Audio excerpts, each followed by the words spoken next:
आवाज जनतेचा, लढा सर्वसामान्य जनतेच्या न्याय व हक्कांसाठी। राहुरी फॅक्टरीतील वन विभागाच्या वन चेतना केंद्रात साधारण दुपारी 1च्या सुमारास जुनी रोपवाटिकेच्या 9 एकर क्षेत्रात मोठ्या प्रमाणात आग लागली। आगीने उग्ररूप धारण केलं होतं।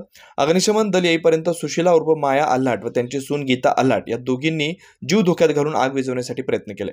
राहुरी फॅक्टरीतील पत्रकार जालिंदर आल्हाट हे वन विभागाजवळील शाळेत कामानिमित्त जात असताना आग लागल्याचं दिसलं।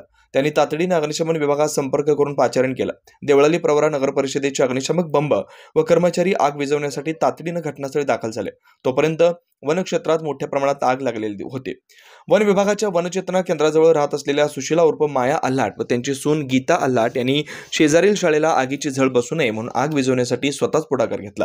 झाडाच्या ओल्या पाल्याने आग विझवण्यासाठी प्रयत्न केले। आग विझवताना या दोघींनी जीवाची पर्वा केली नाही। या दोघींनी शाळेच्या बाजूकडील आग विझवली।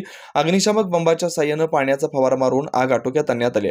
अग्निशामक विभागाचे भारत साळुंखे, पिंटू सूर्यवंशी, गोपाल भोर, सुनील खाटीक, सखारी सरोदे आदींनी आग आटोक्यात आणले। वनरक्षक प्रदीप कोहकडे यांना संपर्क करून वन चेतना केंद्रात आग लागल्याची माहिती दिली। वन विभागाचे कर्मचारी घटनास्थळी दाखल झाले। सोमनाथ आहेर तसेच श्री छत्रपती शिवाजी हायस्कूल व ज्युनियर कॉलेजच्या शिक्षकांनी आग विझवण्यासाठी मदत केली।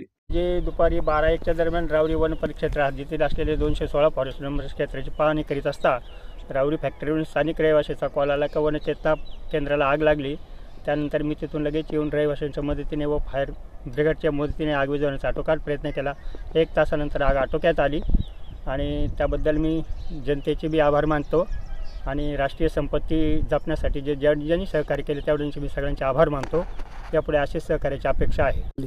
मी आरोग्य डिपार्टमेंटमध्ये काम करतो आणि माझ्या कार्यालयाच्या कामानिमित्त मी राहुरीकडून फॅक्टरीच्या दिशेने चाललो होतो।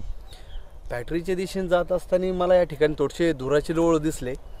मग मी त्या गोष्टीचा वेध घेत या दिशेने आलो। तर या दिशेने अग्निशामक दलाचं आणि काही जे नागरिक आहेत ते आग विझवण्याचा प्रयत्न करत होते आणि मग मी बी विचार केला की माझ्याकडनं बी काहीतरी एक समाजकार्य देशाचं हितासाठी काही गोष्टी घडल्या पाहिजे। मी त्या हिशोबाने एक साईडच्या बाजूला जाऊन मी मातीने आग विझवण्याचा प्रयत्न केला। मातीनंतर मग या पद्धतीने आग विझवण्याचा प्रयत्न केला आणि अशा पद्धतीने मी या ठिकाणी आग विझवण्याच्या प्रयत्नामध्ये सामील झालो।